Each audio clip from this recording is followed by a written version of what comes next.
নমস্কার। আমার সকল শ্রোতা ও দর্শক বন্ধুদের স্বাগত। শ্রী মায়ের কথা। শ্রী মায়ের কথা শুনব মায়ের গৃহী ভক্ত শ্রীশচন্দ্র ঘটকের স্মৃতিচারণায়। মায়ের গৃহী ভক্ত শ্রীশচন্দ্র ঘটক বলছেন, 1910 খ্রিস্টাব্দের জ্যৈষ্ঠ মাসে শিলং হইতে আমরা কয়েকজনে মিলিয়া জয়রামবাটিতে শ্রী মায়ের দর্শন মানসে যাই। মায়ের পূর্বেকার ফটোগ্রাফ আমরা সকলেই দেখিয়াছিলাম। এই সময় পথে মায়ের বর্তমান সময়ের মূর্তি একজন স্বপ্নে দেখিয়া এবং পরে জয়রামবাটি যাইয়া প্রত্যক্ষের সঙ্গে স্বপ্নদৃষ্ট চেহারার খুব মিল হওয়ায় আমাদের অপার আনন্দ ও বিস্ময় হইল। আমাদের একজন পূর্বেই জনৈক সন্ন্যাসীর নিকট দীক্ষিত হইয়াছিলেন। তাহার দীক্ষার কথায় শ্রীমা বলিলেন, সন্ন্যাসীর মন্ত্র চৈতন্য হবে। তিনি ব্যতীত আমরা সকলেই এবারে শ্রী মায়ের নিকট মহামন্ত্র পাইলাম। দীক্ষার পরেই কামারপুকুর যাইবার ইচ্ছা করিয়া আমরা শ্রী মায়ের অনুমতি প্রার্থনা জানাইলে মা বলিয়াছিলেন, তা কি হয়? আমি ছেলেদের আজ ভালো করে খাওয়াবো।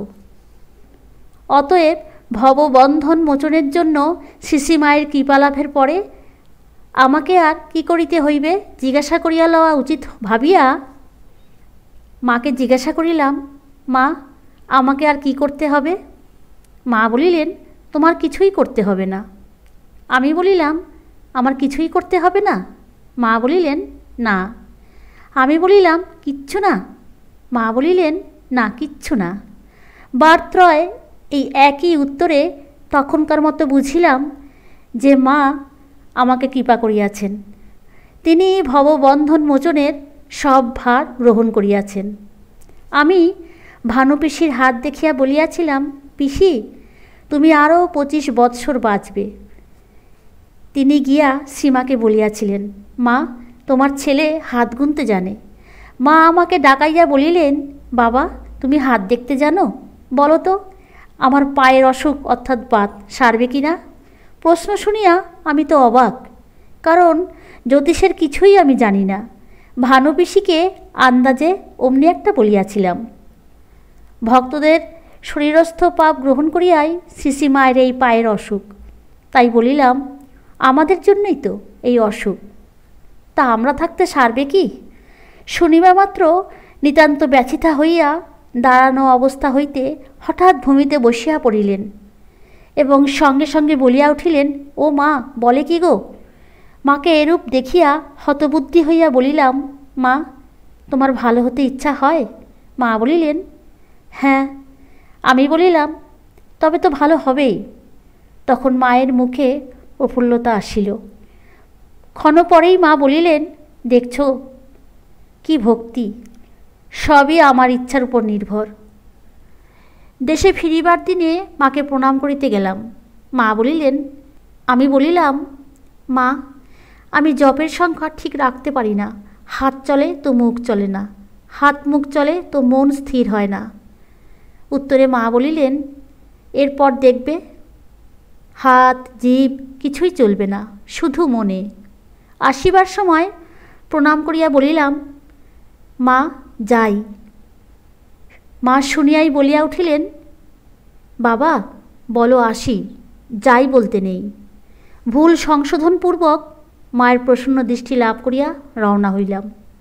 ঘরের বাইরে বারান্দা এসেছি, তখনও শুনছি। মা বলিলেন, দুগ্গা দুগ্গা, এসো বাবা, এসো। ঘরের বাইরে বারান্দা এসেছি, তখনও শুনছি মা করুণাপ্লুত স্বরে বলছেন, দুগ্গা দুগ্গা।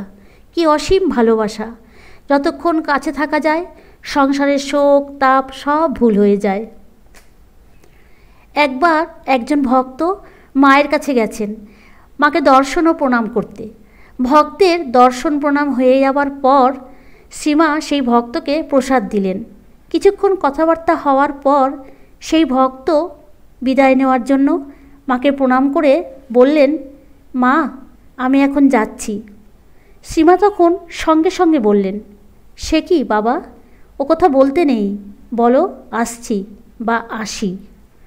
কোনো জায়গা পরিবর্তন করার আগে বা পরে কখনোই বলতে নেই যাচ্ছি, সদা সর্বদাই বলতে হয় আসি বা আসছি।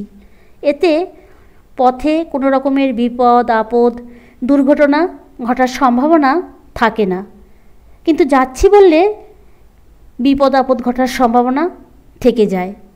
স্বয়ং মা শারদা এই নির্দেশ দিয়েছেন। শ্রী শ্রী মায়ের কথা আলোচনা আজ এখানেই শেষ করলাম।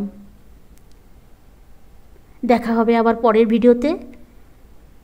ভালো থাকবেন, সুস্থ থাকবেন।